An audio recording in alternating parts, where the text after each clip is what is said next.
नमस्कार दोस्तों। Middle east का संघर्ष अब और ज्यादा खतरनाक हो चुका है, क्योंकि अब इस युद्ध में यमन के हूती विद्रोही हौथी मूवमेंट भी आधिकारिक तौर पर शामिल हो गए हैं। इसका सीधा मतलब है, अब इजरायल और यूनाइटेड स्टेट्स को एक नहीं बल्कि कई दिशाओं से हमलों का सामना करना पड़ रहा है।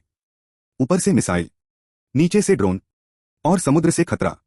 इतने मल्टी डायरेक्शनल अटैक की वजह से उनकी एयर डिफेंस सिस्टम पर भारी दबाव पड़ रहा है, और जैसे जैसे हमले बढ़ रहे हैं, ये सिस्टम कमजोर होते जा रहे हैं। अब सबसे बड़ा सवाल, क्या ये सिर्फ एक रीजन वॉर है या फिर वर्ल्ड वॉर की शुरुआत? क्योंकि जब नए नए ग्रुप्स इस युद्ध में शामिल होते हैं, तो ये सिर्फ एक देश की लड़ाई नहीं रहती, ये एक ग्लोबल टकराव बन जाती है। और खतरा सिर्फ इजरायल तक सीमित नहीं है। सऊदी अरेबिया और यूनाइटेड अरब एमिरेट्स जैसे अरब देश भी अब सीधे खतरे में हैं। ये देश पहले ही हूती हमलों का सामना कर चुके हैं, और अगर ये युद्ध बढ़ता है तो इन्हें मजबूरी में सीधे मैदान में उतरना पड़ सकता है।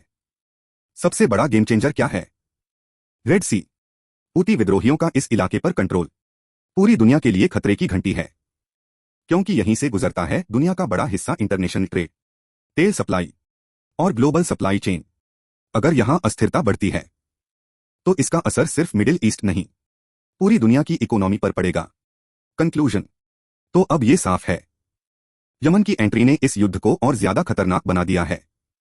ये अब सिर्फ एक रीजन कॉन्फ्लिक्ट नहीं, बल्कि एक जटिल और खतरनाक इंटरनेशनल क्राइसिस बन चुका है। और अगर हालात नहीं संभले तो ये पूरी दुनिया को अपनी चपेट में ले सकता है।